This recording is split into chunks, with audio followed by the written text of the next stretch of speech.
गोरखपुर के जंगल में टुनटुनी अपनी माँ पिंकी चिड़िया के साथ रहती थी।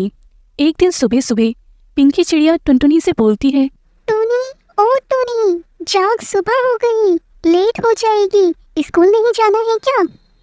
माँ भी आज स्कूल नहीं जाऊंगी, बिल्कुल भी नहीं जाऊंगी। मुझे आज प्रिंसिपल ने 15 अगस्त के अवसर पर स्टेज पर जाकर स्पीच बोलने के लिए कहा था। अरे बेटा, ये तो अच्छी बात है ना, जाओ और जाकर स्पीच बोलो, यहाँ पर बहाने मत बनाओ। लेकिन माँ, आप तो जानती हो ना, मुझे इतने सारे लोगों के सामने स्पीच बोलने में बहुत डर लगता है। मैं बीच में ही भूल जाऊंगी कि मुझे क्या बोलना है, इसलिए मुझे स्कूल नहीं जाना। ये तो तुम्हें स्कूल वालों को पहले बताना था ना। अब तो टीचर ने स्पीच में तुम्हारा नाम भी लिख लिया होगा, अब तो तुम्हें स्पीच बोलनी ही होगी, नहीं तो टीचर तुम्हें स्कूल से बाहर निकाल देगी। चलो जल्दी अब स्कूल जाने के लिए तैयार हो जाओ।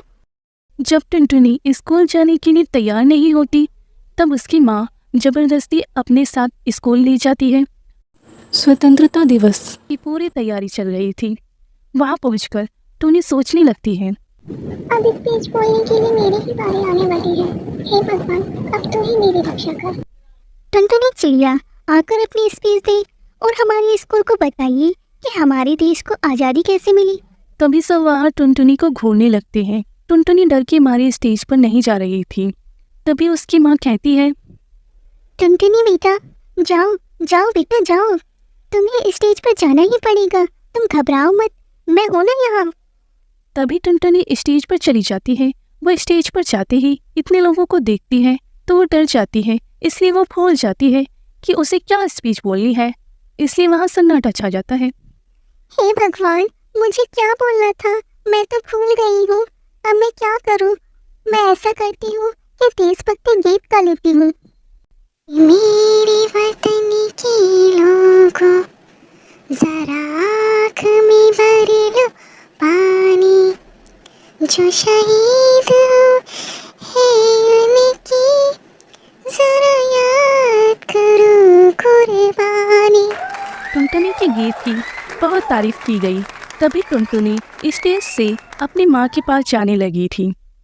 प्रिंसिपल ने टुनी को रोका और कहा, अरे टुनी बेटा, तुम तो यहाँ स्पीच देने आई थी, अपनी स्पीच पूरी करके जाओ। ये टुनटुनी डरती हुई स्टेज पर आती है, लेकिन उसे वहाँ कुछ याद नहीं आ रहा था। तभी वो रोने लगती है। प्रिंसिपल मैम, मैंने कल स्पीच लिखी थी, लेकिन मुझे बिल्कुल याद नहीं आ रही है कि मुझे क्या बोलना है, इसलिए मैं कुछ नहीं बोल सकती हूँ। टुनटुनी बेटा, घबराओ मत, तुमने आज बहुत अच्छा देशभक्ति गीत गाया। तुम्हें जो भी इंडिपेंडेंस डे के बारे में पता है, तुम बस वही बता दो। Thank you ma'am. तो आज मैं आप सभी को ये बताऊंगी कि हम इंडिपेंडेंस डे क्यों मनाते हैं। आज से 76 साल पहले हमारा देश अंग्रेजों की गुलामी से आज़ाद हुआ था।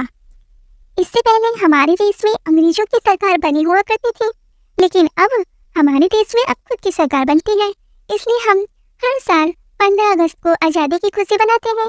इसे हम हिंदी में स्वतंत्रता दिवस कहते हैं और इंग्लिश में इंडिपेंडेंस डे भी कहा जाता है। वैसे तो अंग्रेजों से आज़ादी पाना कोई बच्चों का खेल नहीं था। इससे हमारे देश के महान लोग अंग्रेजों से भाले और तलवारों से लड़े थे, तब जाकर अंग्रेज देश छोड़कर गए थे। इसी लड़ाई में हमारे कुछ साथी भी मारे गए थे, जैसे कि महात्मा गांधी, सुभाष चंद्र बोस, चंद्रशेखर आजाद, शहीद भगत सिंह, बहादुर शाह जफर और तो और औरतें भी अंग्रेजों से डटकर लड़ी थी, जैसे कि रजिया सुल्तान और रानी लक्ष्मीबाई।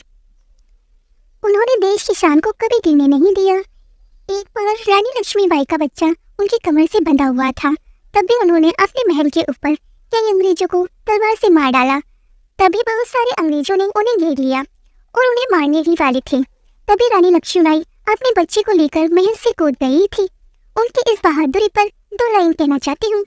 चमक उठी सन 57 में, वह तलवार पुरानी थी, बंदे हर बोलो के मुँह से, हमने सुनी कहानी थी, खूब लड़ी मर्दानी, वो तो झांसी वाली रानी थी।